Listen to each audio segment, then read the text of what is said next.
What's up, fellas? Bank fishing, passion of mine. Love bank fishing. Everybody, you know, looked up to their father, a friend, somebody they looked up to, brought it down to them, and then you just embraced it, right? And I love bank fishing. It's my passion. It's a totally different beast and animal. To catch a fish from eye level, it's just something different than catching from the boat. And I'm always been drawn to catching fish from the bank. I always will be, and I love bank fishing. And I still find times to get out there and bank fish.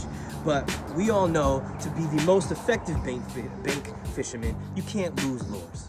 So for me, unless I don't know, if I don't know the lake, I'm not throwing treble hooks. I'm not going to, because I don't want to lose the bait.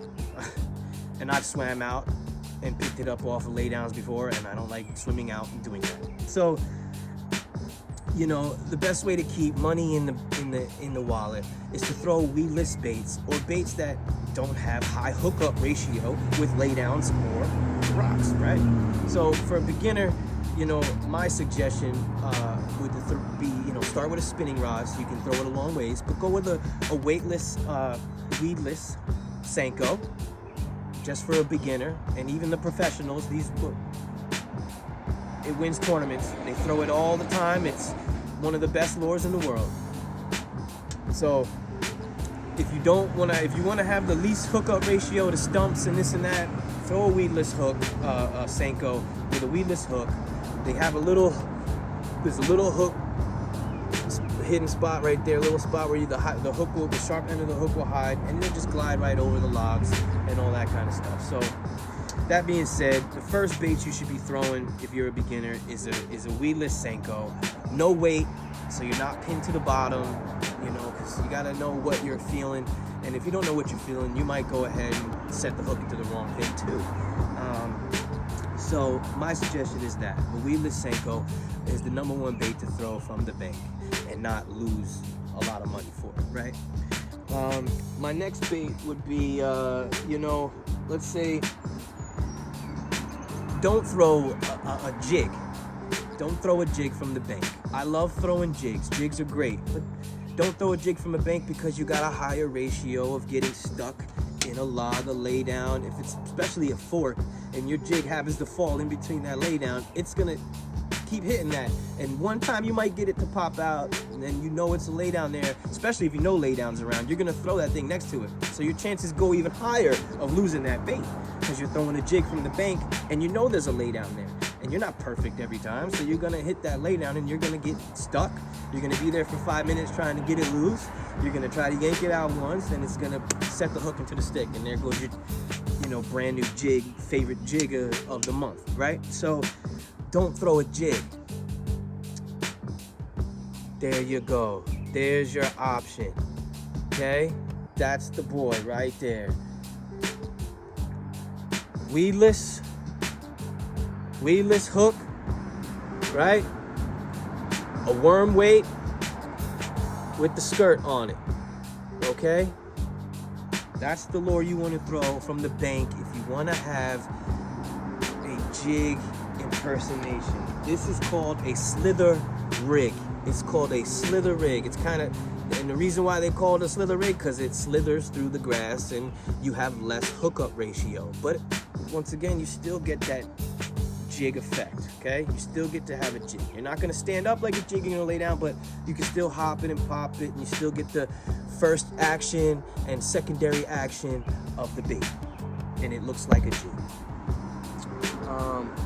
The other bait that I would say to throw from the bank, and my favorite bait to throw through the bank throughout the whole year, especially some months, is a really big worm. Really big ribbon tail worm with a worm weight on it, a bullet weight, that's what they call it, just like this on this slither rig, but a bullet weight, and you put a bobber stopper on it, and you can pin the weight to it, or if you don't like to pin the weight, I prefer pinning the weight, just because I won't pin it right on the weight. I'll leave a little bit, because I feel like sometimes if the fish are finicky and they pick up the bait and they feel the weight of the worm, they spit it out quicker. So I like to leave just a little bit, especially if I have a bead. If you have a bead, you want to leave a little bit of space with the bobber stopper between the weight and the bead, because there's your clacking noise when you're at the bottom. You're gonna have a small little tick noise. That's another thing that I use just to upgrade my worm as well, as but I'll match the bait. I'm not gonna go throw a red bead, a green bead, you know, some people do. I just tend to like to match it as best I can to keep the bait as natural as possible. So I'll throw a bullet weight with the same color as my worm, or I'll paint the bullet weight. If it's not a painted bullet weight, I'll marker it with a black marker or something like that, and throw a bead there. If I want some sound, if no sound, then I'll go ahead and pin it, you know, if I want to have it pinned, or just a little bit off the bobber stopper, depending on the scenario. But that's what I would go with from the bank. You're weedless again with the weedless hook. You're not getting stuck in laydowns with a a football head jig, because you're throwing from the bank with a football head jig and you get stuck in a tree, it's gonna go like this, right? With a bullet weight, like I said, with the slither rig is a bullet weight just like for a worm, so it'll come right through the tree a whole lot better. And that's what you fish with from the bank. So I suggest no jigs from the bank unless you know your lake, you know your laydowns, and you know what you're fishing. If you don't, then you go with the weedless worm, big magnum ribbon tail, or go with a slither rig if you really want to have a jig impression and, you know, still feel like you're throwing a jig. Throw the slither rig. It's great. It goes through grass, and it's a great punch rig, and they kind of use it for punching, but great from the bait. So if you want to catch fish from the bank and not lose and spend money on jigs, this is what you go with. Regardless of a weed guard on the jig, it only goes so far. So if you feel a bite, you tend to set it, and you'll set it into the wrong thing. So that's my suggestion. Slither rig or a big ribbon tail worm. Okay? My next bait to keep the money in the wallet is simply any bladed jig you can find. A chatterbait, you know, I said a couple episodes ago, I talked about bladed jigs and how I fish them, and what I, you know, and how I choose them for certain scenarios. A bladed jig, a chatterbait, you can fish in all levels of water. Everyone does. You can go lighter. This is a 1/2 ounce if you want to stay deep in the column. You can go 3/8 and 1/4 ounce or whatever if you want to go and stay in a higher column, or you're fishing lower, shallower water and not tend to hook up with other things. But you're always with a weed guard too, obviously. And another trick is that if you're going to put a trailer bait on it, put a crawl. If you're going to be fishing in laydowns, I still throw paddle tails sometimes in laydowns, but if you're going to be throwing against a lot of sticks and stuff like that, and you don't want to have a high hookup ratio on the sticks, throw a crawfish bait on here and throw it flat. If you throw it flat, it'll come up over those sticks and it won't turn sideways and hook itself, okay? When this bait turns sideways because of a paddle tail, or because you turned your crawfish sideways to look like fins, because I do that too sometimes, it might go ahead and turn and hook itself into a log. So other than that, though, I would throw a bladed jig from the bank and be confident with it. Now, a chatterbait tends to get hooked up, but there's a blade out on the market right now that's called a Senko blade walker, and this bait is perfect for the bank fisherman who loves throwing a bladed jig from the bank. The blade walker blade walker from Senko, I talked about it last episode. That thing covers all levels of water. It can be a buzzbait / wake bait. You can fish it slower and soak it in the water like, you know, it's like it's a chatterbait, and it'll work in the submersive range. It'll work in the lower depths. You know, you just got to get a heavier bait, 1/2 ounce, 3/4, or, you know, that's how you'll get it down deeper. But for the most part, the Senko blade bait, the way the blade is made, it's made to have super amount of lift and stay above the water. You're supposed to be able to use that bladed jig in the shallowest water. Check that out, Senko blade walker. Okay? Obviously, nothing special. Spinnerbait. You want to catch big fish from the bank and not worry about having too many hookups and stuff like that, and casting in open water and having a phenomenal and efficient, you know, day catching fish, and also throwing against laydowns and throwing up shallow and next to grass and whatever, is a spinnerbait. Okay? We don't need to get too deep in that. Obviously, it has its own little natural reed guard in it. When it hits something, it doesn't have a high hookup ratio with stuff. I could cast this thing sometimes and get it hooked in trees. It hasn't even hit the water yet, and it's been sitting in a tree right before it hits the water, and you can, most of the chances you can get it right out and then plop back in the water and just continue on with your day. So a spinnerbait, great bait from the bank, great bait to catch your biggest fish of your life from the bank. Okay, spinnerbait, have it in the arsenal.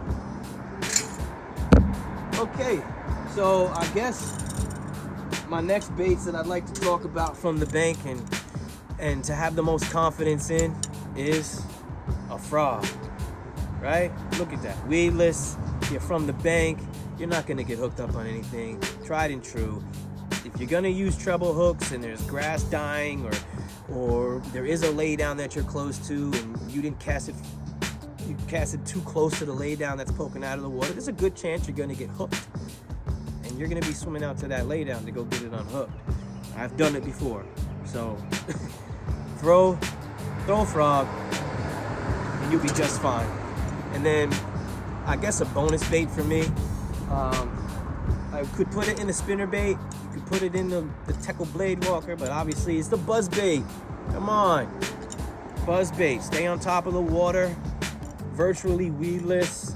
This is a D&M custom, man, lost it. I'll tell you the description in the bottom of the, you know what it's called in the description, but it's from D&M Custom Baits. You can check it out. It's the slow roller. That's what it is. D&M Custom slow roller, plastic blade, quad blade. When I mean my favorite buzzbait on the market, it's right here. And what I suggestion is to buy a couple of them and keep a couple with the clacker,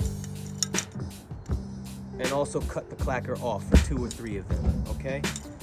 Couple with the clacker, couple without the clacker. I'm sure they have one now without the clacker, but I know that the slow roller plastic blade, and I mean slow roller, is awesome.